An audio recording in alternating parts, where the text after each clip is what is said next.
السلام عليكم إخواني التلاميذ في تصحيح الامتحان الوطني للدورة العادية 2020 وهو التمرين الذي يتعلق بموضوع الحسابيات. إذن on considère dans z au carré l'équation E اللي هي 7x à la puissance 3 moins 13 fois y égale à 5. Premièrement, soit le couple x, y est une solution de l'équation E. Question A. Montrer que x et 13 sont premiers entre eux. B. On déduire que x à la puissance 12 est congru à 1 modulo 13. Question C. Montrer que x à la puissance 3 est congru à 10 modulo 13. Question D. On déduire que x à la puissance 2 est congru à 3 modulo 13. La dernière question. D'après les questions précédentes, déduire que l'équation E n'admet pas de solution dans z au carré. Donc on commence à résoudre l'exercice. Donc pour la première question, donc premièrement les données. Les données, on a l'équation E, il y a 7 fois x à la puissance 13 moins la puissance 3 pardon moins 13 fois y égale 5. La première question, montrons que x et 13 sont premiers entre eux. Donc pour cela, je pose un nombre d qui est égal diviser le commun de x et 13. Alors, donc d, ça va diviser x et 13. Donc, cela implique que d divise x à la puissance 3. يعني خصني نحاول نوصل يعني الحل من خلال هاد الشيء اللي عطاونا هاد ليكواسيون اللي عطاونا. Donc d divise x à la puissance 3, donc il divise 7 fois x à la puissance 3. En plus de ça, d divise 13, c'est-à-dire que d divise 13 fois y. Et on garde que d divise aussi 13. Ok. Maintenant, qu'est-ce que je fais, qu'est-ce que je dois faire? Donc j'essaie d'obtenir l'expression de cette équation à partir d'une combinaison linéaire entre ces deux termes. Donc cela implique quoi? Implique que d divise 7 fois x à la puissance 3 moins 13 fois y qui est égal à 5. C'est-à-dire que d divise 5 et en même temps d divise 13. Bon, maintenant on a obtenu que d divise 5 et divise 13 en même temps. Mais 5 et 13 sont premiers entre eux. Alors, donc, cela implique que d égale 1. D'où le résultat. X et 13 sont premiers entre eux. Donc voilà pour la question A. La question B. La question B, on déduire que x à la puissance 12 est congru à 1 modulo 13. Donc on déduire, bien en déduisant que x à la puissance 12 est congru à 1 modulo 13. Donc d'après la question A, on a x et 13 sont premiers. C'est-à-dire quoi? C'est-à-dire que 13 ne divise pas x. Donc, d'après le théorème de Fermat,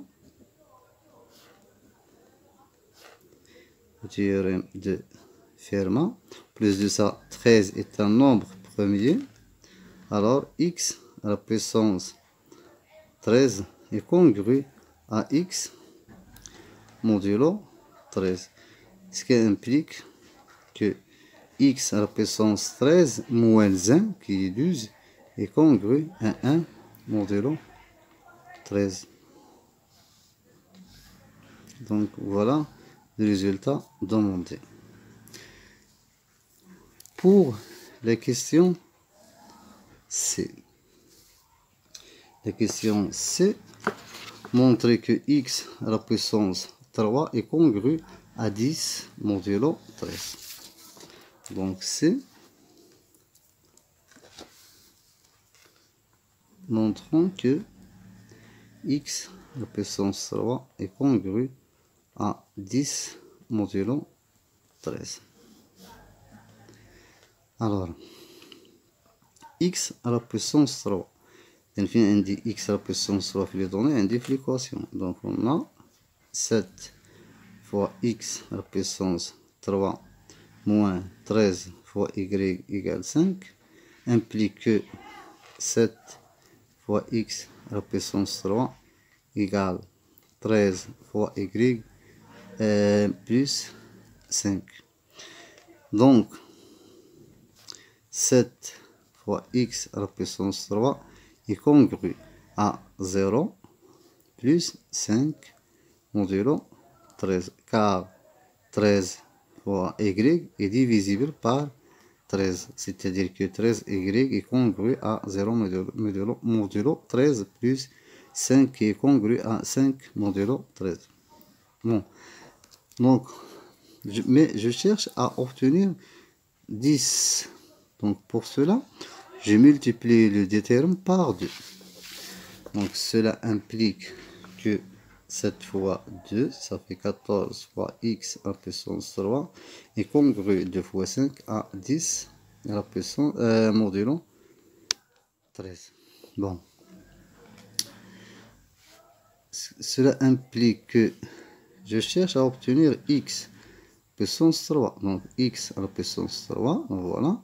Plus combien pour obtenir 14 plus 13x à la puissance 3 qui est congru à 10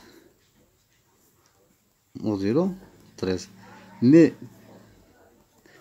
13 à la puissance x est congru à 0 modulo 13.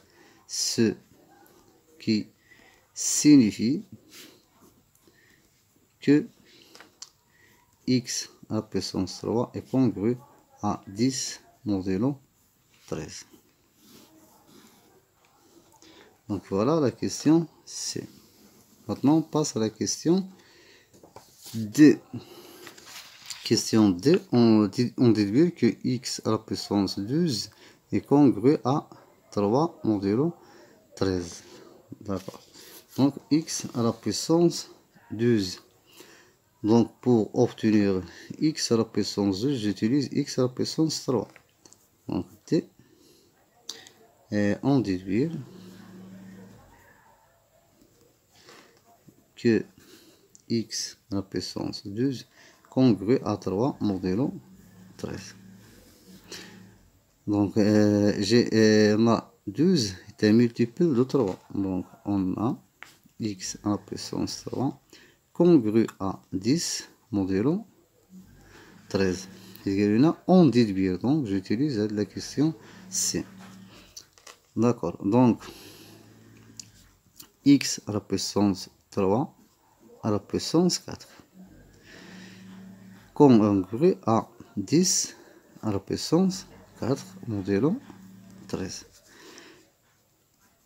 X à la puissance 3 à la puissance 4, c'est x à la puissance 12 qui est congru à 10 à la puissance 4 modulo 13. Maintenant, on cherche la congrégation de 10 à la puissance 4 modulo 13.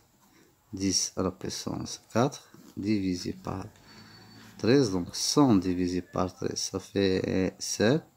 7 fois 13, ça fait 91. 100 moins 91, c'est 9.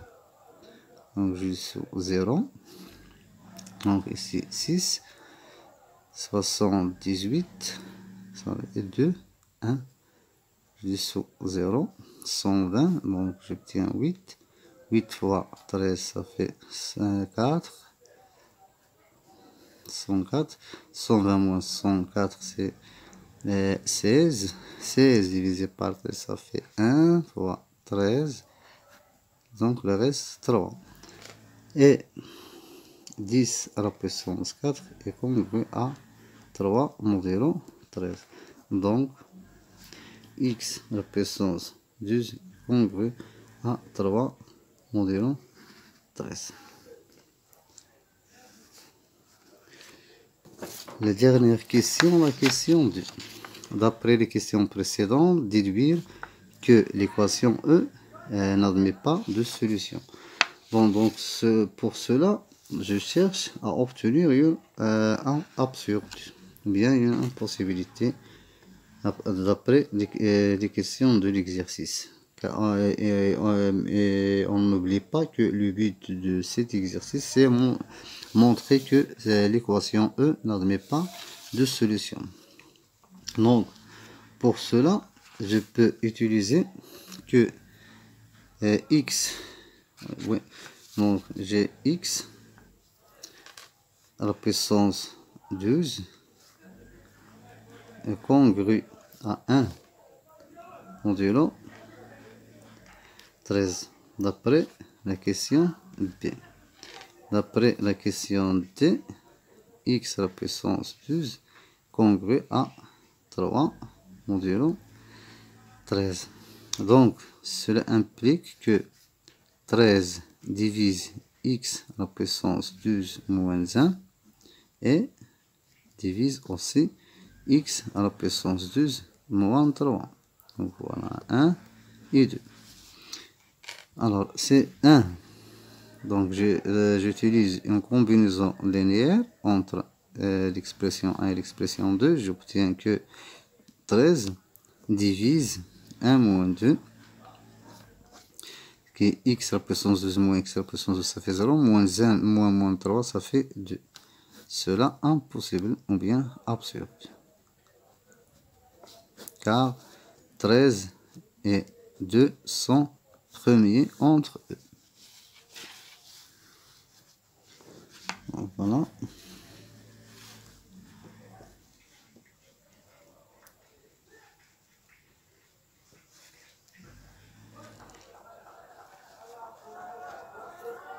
Donc voilà la correction complète de l'exercice.